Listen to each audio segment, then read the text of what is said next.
Typically, the authority having jurisdiction, usually the building inspector, has the final say on whether or not an installation complies with code. While a letter from the manufacturer's safety engineer may provide additional support for your argument, it doesn't guarantee overriding the inspector's decision. Here are some steps to consider. Firstly, review the code requirements. Make sure you fully understand the specific code requirements for the installation of recessed lighting fixtures. Secondly, contact the Code Compliance Office. Explain the situation to the Code Compliance Office and seek clarification or guidance. They may provide additional insights or refer you to the appropriate resources. Thirdly, get a second opinion. Consider hiring an independent electrical inspector to review the installation and provide an objective assessment. Their report may help support your position. Fourthly, request a formal code interpretation. You can submit a formal request to the Code Compliance Office for an interpretation of the code requirements in question. This process typically involves a review by a panel of experts, and their interpretation may carry more weight with the inspector. Ultimately, the goal is to ensure that the installation meets all applicable safety and code requirements. If you are confident that your installation is safe and compliant, you may want to pursue the following options. 1. Document your communication. Keep a record of all correspondence with the inspector, including the letter from the manufacturer's safety engineer. 2. Be prepared to negotiate. The inspector may be willing to compromise or find alternative solutions that meet both your needs and the code requirements. 3. Consider legal action.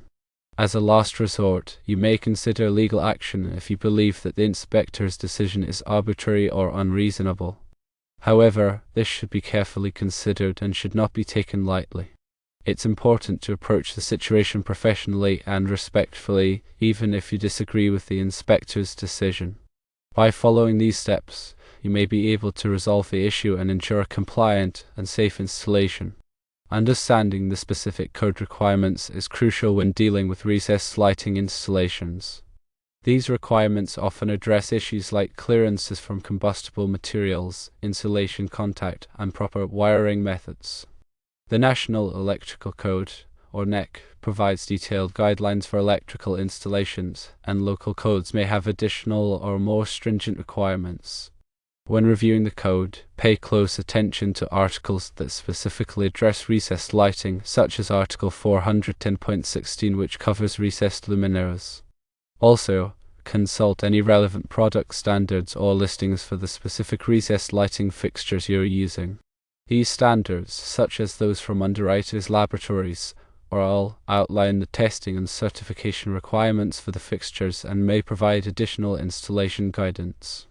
The code typically requires that recessed lighting fixtures be installed in a manner that prevents overheating and fire hazards. This often involves maintaining specific clearances from combustible materials such as wood framing or insulation. The required clearances may vary depending on the type of fixture, its wattage, and its listing. Some fixtures are specifically designed and listed for direct contact with insulation, known as insulation contact, or IC, rated fixtures, while others require a minimum clearance. The code also addresses the wiring methods used to connect the recessed lighting fixtures. It's essential to use the correct type and size of conductors, and to properly secure and protect the wiring. The wiring must be suitable for the temperature and environmental conditions in which it's installed. Also, consider the location of the recessed lighting fixtures in relation to other building systems, such as HVAC ducts or plumbing.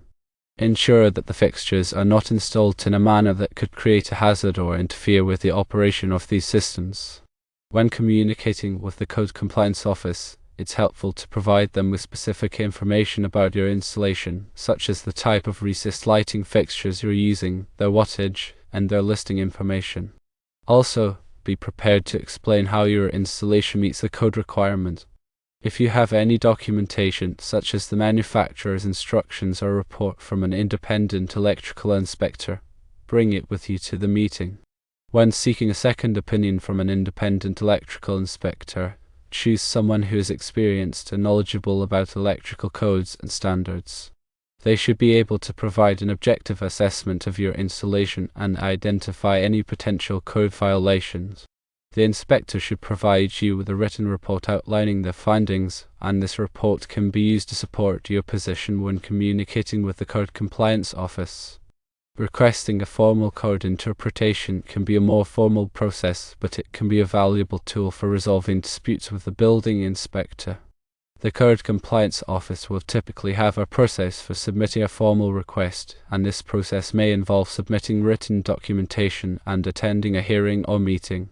The panel of experts who review the request will consider the specific code requirements in question, as well as any relevant information about your installation. Their interpretation of the code will be binding on the building inspector.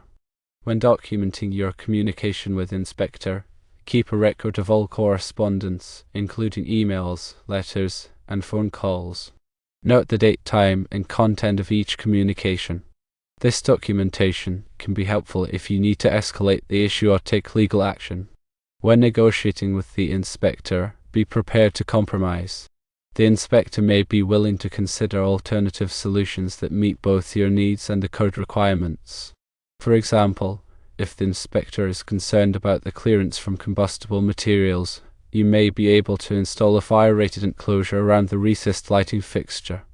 Before considering legal action, explore all other options for resolving the dispute. Legal action can be costly and time-consuming, and it's not always guaranteed to be successful. However, if you believe that the inspector's decision is arbitrary or unreasonable, and that you have exhausted all other options, legal action may be necessary. When approaching the situation with the inspector, it's important to be professional and respectful, even if you disagree with their decision. Avoid getting into arguments or making personal attacks. Instead, focus on the facts and present your case in a clear and concise manner. By following these steps, you can increase your chances of resolving the dispute and ensuring a compliant and safe installation. Remember that the goal is to ensure that the electrical installation meets all applicable safety and code requirements, and that the building inspector has a responsibility to enforce these requirements. By working together, you can find a solution that meets both your needs and the requirements of the code. Let's delve deeper into specific aspects of recessed lighting and relevant code considerations. First, let's explore the different types of recessed lighting fixtures available. There are several types, each with its own advantages and disadvantages. One common type is the can light, which is a cylindrical housing that is recessed into the ceiling. Can lights are relatively inexpensive and easy to install, making them a popular choice for residential applications. However, they can be less energy efficient than other types of recessed lighting, and they may not be suitable for use in insulated ceilings. Another type of recessed lighting fixture is the gimbal light, which has a pivoting lamp that can be adjusted to direct light where it is needed. Gimbal lights are often used for accent lighting or to highlight specific features in a room. They are more expensive than can lights, but they offer greater flexibility in terms of lighting design. LED recessed lighting fixtures have become increasingly popular in recent years, thanks to their energy efficiency and long lifespan. LED fixtures use light-emitting diodes to produce light, which consumes significantly less energy than traditional incandescent or halogen lamps. LED fixtures also generate less heat, which makes them safer to use in insulated ceilings. When selecting recessed lighting fixtures, it is important to consider the type of lamp that they use. Incandescent lamps are the traditional type of lamp used in recessed lighting fixtures, but they are being phased out due to their energy inefficiency. Halogen lamps are more energy efficient than incandescent lamps, but they still generate a significant amount of heat. Compact fluorescent lamps, or CFLs, are more energy efficient than halogen lamps, but they contain mercury, which can be harmful to the environment. LED lamps are the most energy efficient type of lamp available, and they do not contain any hazardous materials. In addition to the type of lamp, it is also important to consider the wattage of the lamp. The wattage of the lamp will determine the amount of light that it produces. It is important to choose a lamp with the appropriate wattage for the intended application. For example, a low wattage lamp may be suitable for accent lighting, while a higher wattage lamp may be needed for general illumination. When installing recessed lighting fixtures, it is essential to follow the manufacturer's instructions and all applicable code requirements. One of the most important code requirements is the clearance from combustible materials. Recessed lighting fixtures can generate a significant amount of heat, which can pose a fire hazard if the fixture is installed too close to combustible materials. The code typically requires that recessed lighting fixtures be installed with a minimum clearance of 0.5 inches from combustible materials. Some fixtures are specifically designed and listed for direct contact with insulation, known as IC-rated fixtures, while others require a minimum clearance. It is important to check the listing of the fixture to determine the appropriate clearance. Another important code requirement is the wiring method used to connect the recessed lighting fixtures. The code typically requires that the wiring be installed in a raceway, such as conduit or cable. The raceway must be properly supported and secured, and the wiring must be protected from physical damage. The code also specifies the type and size of conductors that must be used. The conductors must be suitable for the temperature and environmental conditions in which they are installed. It is important to consult the code for specific requirements. When installing recessed lighting fixtures in insulated ceilings, it is important to choose fixtures that are specifically designed and listed for this application. IC-rated fixtures are designed to be in direct contact with insulation, which prevents the insulation from overheating and creating a fire hazard. Non-IC rated fixtures must be installed with a minimum clearance from insulation, which can be difficult to achieve in some situations. It is also important to ensure that the insulation is properly installed around the fixture. The insulation should be installed in a manner that prevents it from coming into contact with the fixture or blocking the flow of air around the fixture. This will help to prevent the fixture from overheating and creating a fire hazard. In addition to the code requirements, there are also some best practices that should be followed when installing recessed lighting fixtures. One best practice is to use a junction box to make the electrical connections.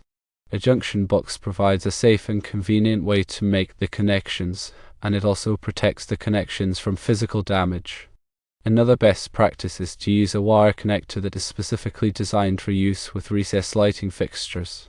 These wire connectors are typically made of high-temperature materials which can withstand the heat generated by the fixture.